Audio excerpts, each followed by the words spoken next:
நம்ம வந்து திருவாதிரை கூட்டு கறி பார்க்க போகிறோம். அதுக்கு வந்து ஒரு 1½ ஸ்பூன் வந்து தனியா, ஒரு 1/2 ஸ்பூன் 3/4 ஸ்பூன் அளவு உளுத்தம்பருப்பு, 1 ஸ்பூன் கடலப்பருப்பு, கருவேப்பிலை, 4 மிளகாய் வத்தல், ஒரு 1/2 ஸ்பூன் அரிசி பச்சரிசி, ஒரு 5-6 மிளகு, இதோட தேங்காயும் சேர்த்து நம்ம வறுத்து எடுக்க போகிறோம். இதுதான் அந்த கூட்டுக்கு தேவையான மசாலா சாமான்.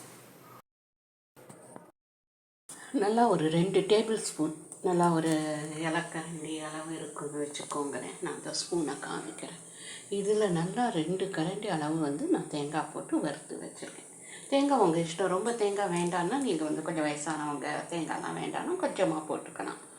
நான் வறுத்து வச்சுட்டேன். இப்போ இது ஆறட்டும், நம்ம அரைச்சி எடுத்துக்கலாம். அதுக்குள்ளே நம்ம காயெல்லாம் பார்த்துடலாம். என்ன காய் அதெல்லாம் வேக வச்சு எடுத்துடலாம்.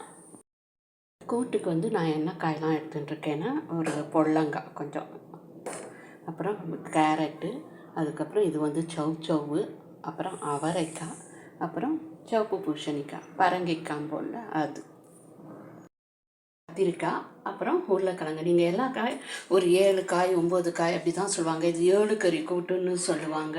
ஸோ நம்மளுக்கு எல்லா காயும் நாட்டுக்காயின்னா சேப்பங்கிழங்கு, சேனை அதெல்லாம் கூட சேர்ப்பாங்க. நான் இப்போ என்கிட்ட இருந்த காயில் ஒரு 7 காய் நான் எடுத்து இப்போ உங்களுக்கு செஞ்சு காமிக்கிறேன். நீங்கள் பச்சை பட்டாணி, பச்சை மொச்சை அதெல்லாம் கூட நம்ம ஆட் பண்ணிக்கலாம். பொதுவாக 7 கறி கூட்டுன்னு தான் சொல்லுவாங்க. திருவாதிரை கறிக்கு இந்த 7 கறி கூட்டு செஞ்சு சுவாமிக்கு நைவேத்தியம் பண்ணுவாங்க. ஸோ நான் வந்து இந்த 7 காய் எடுத்திருக்கேன். உருளைக்கிழங்கு, கத்தரிக்காய், பொடலங்காய், கேரட்டு, சௌச்சௌ, அவரைக்காய், பரங்கிக்காய். இப்போ இதெல்லாம் நம்ம வேக வச்சு எடுக்கலாம். எல்லா காயையும் நான் வந்து ப்ரெஷர் பேனில் சேர்த்துட்டேன். கொஞ்சம் மஞ்சள் பொடி சேர்த்துருக்கேன். ஒரு 1/2 ஸ்பூன் அளவு உப்பும், ஒரு பெருங்காயம், கட்டி பெருங்காயமும் சேர்க்குறேன். சும்மா காய்க்கு மாத்திரம் போட்டிருக்கேன். நம்ம அப்புறம் வேணும்னா வந்து சால்ட்டு சேர்த்துக்கலாம். ரொம்ப போட்டுட்டேங்கன்னா அப்புறம் ஒரேடியாக உப்பாக போயிட போகுது. சும்மா ஒரு 1/2 ஸ்பூன் கல் உப்பு சேர்த்துருக்கேன். ஸோ இப்போ இதை ஒரு மூடி போட்டு மூடி நம்ம வந்து ஒரு விசில் விட்டு எடுத்துடலாம். நல்லா ஒரு விசிலோ இல்லை ஒரு 2 விசில். 2வது விசில் அடிக்க ஆரம்பிக்கும் போதே நம்ம ஆஃப் பண்ணிடுவோம். சரியாக இருக்கும் நம்மளுக்கு.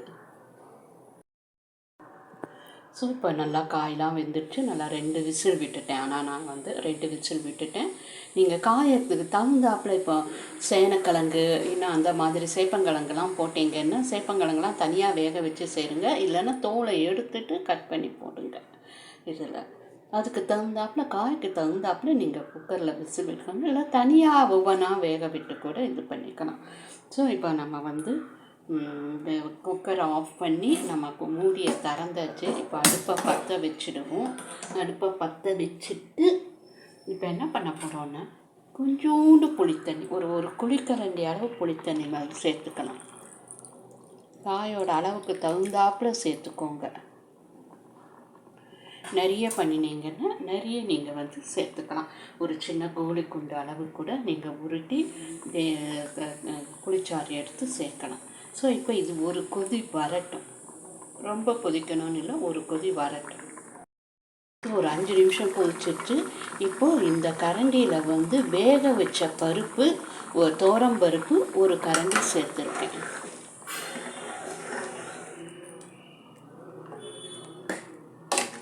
நீங்கள் எல்லாமே காய்க்கு அளவுக்கு தகுந்தாப்புல சேர்த்துக்கோங்க.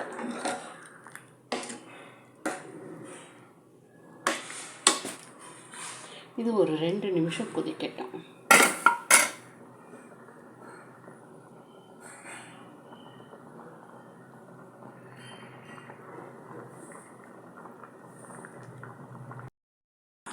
ஸோ இப்போ வந்து நம்ம வறுத்தோடனே அந்த சாமான் அதெல்லாம் நம்ம வந்து அரைச்சி வச்சுருக்கோம். இப்போ இதை கூட்டுல சேர்த்துக்கணும்.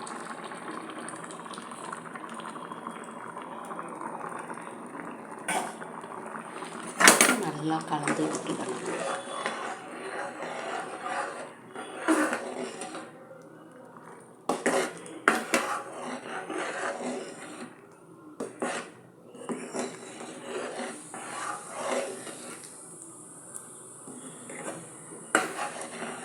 இதெல்லாம் சேர்ந்து நல்லா 2 கொதி வரட்டும்.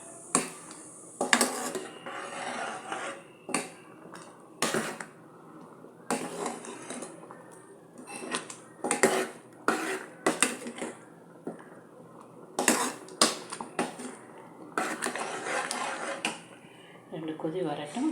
அதுக்கப்புறம் அடுப்பு ஆஃப் பண்ணிவிட்டு கடுகு, உளுத்தம்பருப்பு, கருவேப்பிலை தாளிச்சிடலாம். நல்லா தேங்காய் எண்ணெயில் தாளித்து கொட்டிட்டிங்கன்னா சூப்பராக இருக்கும். அடுப்பு ஆஃப் பண்ணுறதுக்கு முன்னாடி கொஞ்சோண்டு வெல்லம், உங்களுக்கு நல்லா அந்த டேஸ்ட்லாம் என்ஹான்ஸ்மெண்ட்ஸ் கொடுக்கும்.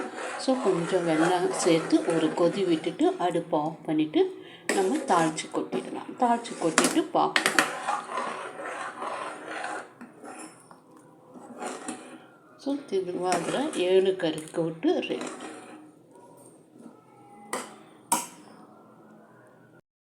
கடுகு, உளுத்தம்பருப்பு, கருவேப்பிலை நல்லா தேங்காய் எண்ணெயில் தாளித்து கொட்டிட்டோம். சூப்பர் வாசனையாக இருக்குது. கண்டிப்பாக ட்ரை பண்ணி பாருங்கள். திருவாதிரை அன்றைக்கி கண்டிப்பாக செய்யுங்க. நான் வந்து இப்போ கூட்டு ரெசிபி முதல்ல போட்டுடுறேன். அதுக்கப்புறம் வந்து களி எப்படி பண்ணுறது அதுவும் உங்களுக்கு தனித்தனியாக வீடியோ போட்டுடுறேன். ஸோ கண்டிப்பாக ட்ரை பண்ணி பாருங்கள். ஸோ திருவாதிரை கூட்டு களி ரெடி. களி கூட்டு ரெடி. களி சூப்பராக இருக்கும். சைடு காம்பினேஷன் அந்த களிக்கு இந்த கூட்டும் வந்து நல்லா காம்பினேஷன் சூப்பராக இருக்கும்.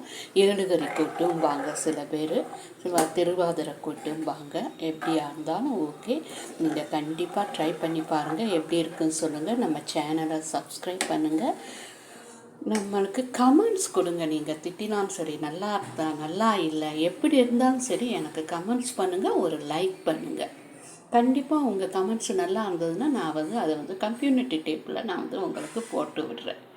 ஸோ அதனால் கண்டிப்பாக கமெண்ட்ஸ் பண்ணுங்கள். கமெண்ட்ஸ் பண்ணாமல் இருக்காதீங்க. ஓகே ஃப்ரெண்ட்ஸ், நம்ம இன்னும் அடுத்து வந்து நம்ம திருவாதிரை களி எப்படி செய்யறதுங்கிற வீடியோவில் நம்ம திருப்பி சந்திக்கலாம். தேங்க்யூ.